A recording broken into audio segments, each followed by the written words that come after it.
Hello dear student, I welcome you again in this Sachchidanand learning channel. आप देख रहे हैं इंग्लिश कक्षा 11वीं का ये जो चैप्टर है आपके स्नैपशॉट सप्लीमेंट्री का, एल्बर्ट आइंस्टीन एट स्कूल। इसके शॉर्ट आंसर टाइप क्वेश्चन की इस वीडियो में हम लोग चेक करने वाले हैं, देखने वाले हैं। बहुत ही महत्वपूर्ण ये पार्ट है। इसके पहले हर चैप्टर के क्वेश्चन आंसर को हमने अपलोड किया है। साथ ही इंग्लिश क्लास 11 का एक एनसीईआरटी प्लेलिस्ट हमारे द्वारा बनाया गया है, जो कि आपको डिस्क्रिप्शन में मिल जाएगा। उस पर जाकर के सारे चैप्टर के क्वेश्चन आंसर आप देख सकते हैं। तो पहला क्वेश्चन आइए इसका हम लोग चेक करते हैं। देखिए लिखा है कि why was mister brown speechless for a few moments. देखिए मिस्टर ब्राउन टीचर थे अल्बर्ट आइंस्टीन का। जब अल्बर्ट आइंस्टीन उनके हर प्रश्नों का जवाब दे रहा था कक्षा में उस दिन, तो वह स्पीचलेस हो गए थे, यानी कि अवाक रह गए। कुछ क्षणों के लिए उनसे कोई जवाब नहीं निकला। तो इसका रीजन पूछ रहा है। इसका आंसर आइए चेक करते हैं। देखें, mister Brown was speechless because या for a few moments because Albert Einstein said that he could not see any point in learning dates. क्योंकि जो अल्बर्ट आइंस्टीन के जो टीचर मिस्टर ब्राउन थे, ये तमाम क्वेश्चन पूछे जा रहे थे अल्बर्ट से उस दिन कक्षा में। इतिहास के कुछ डेट इत्यादि तारीख भी पूछ रहे थे। तो अल्बर्ट आइंस्टीन बताया कि मुझे इन सब चीज़ों को याद करने में, उनके तारीखों को, डेटों को याद करने में कोई तथ्य नज़र नहीं आता। One can always look up in a book. तो इन तारीखों को तो कोई चाहे तो किताबों में भी देख सकता है। तो इस प्रकार का जब जवाब ये अल्बर्ट आइंस्टीन अपने टीचर ब्राउन के सामने रखा तो अवाक रह गए, एक शब्द भी नहीं निकाल पाए उस दिन।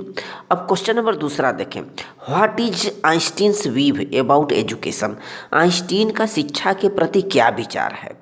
How far do you agree with. और इस विचार से आप कितना एग्री हैं, सहमत हैं। देखें, Einstein's views about education is that learning fact is not education।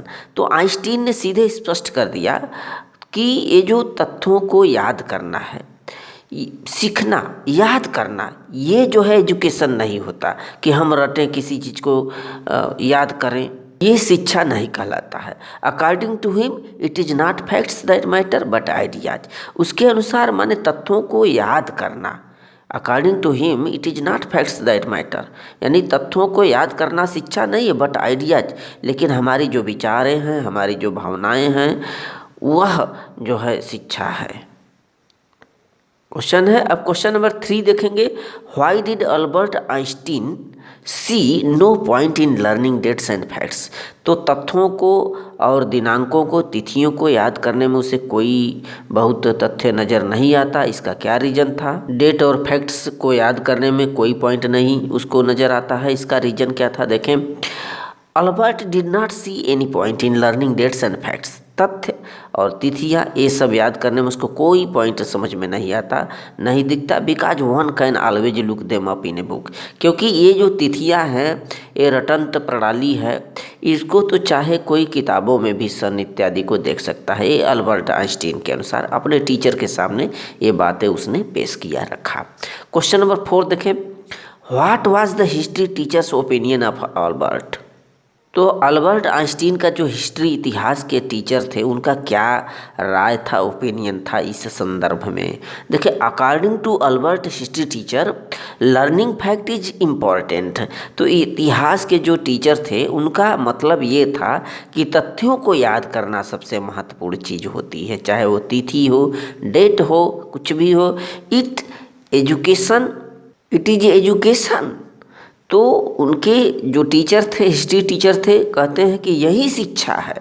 जबकि एल्बर्ट इसके विपरीत था, विरोध में था। But Albert said it was not. लेकिन एल्बर्ट कहता था कि नहीं, ये शिक्षा नहीं है किसी चीज़ को याद करना। The teacher said Albert was ungrateful boy. आगे उन्होंने बताया कि अरे अल्बर्ट, तुम जो है ना एक अकृतज्ञ लड़के हो, तुम एक कृतज्ञ लड़के हो, अकृतज्ञ बालक हो।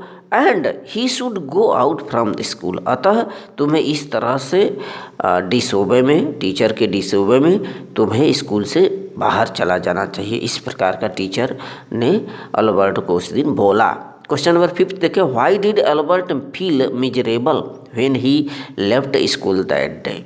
तो वह बहुत ही कष्टनीय उसे क्यों महसूस हुआ जब उस दिन स्कूल को छोड़ा। देखिए इसका रीजन क्या था। Albert felt miserable when he left school that day because he had to go back to the hateful place the next morning. तो अब वह जो स्थान बन गया था स्कूल का, उसके लिए घृणित स्थान बन गया था, वहाँ नहीं जाना चाहता था। लेकिन अगले सुबह उसको पनिशमेंट के रूप में पुनः बुलाया गया था उस कक्षा में, इसीलिए वह जो है काफ़ी मिजरेबल स्थिति में था, उस दिन दयनीय स्थिति में, दुखित स्थिति में था। So thanks.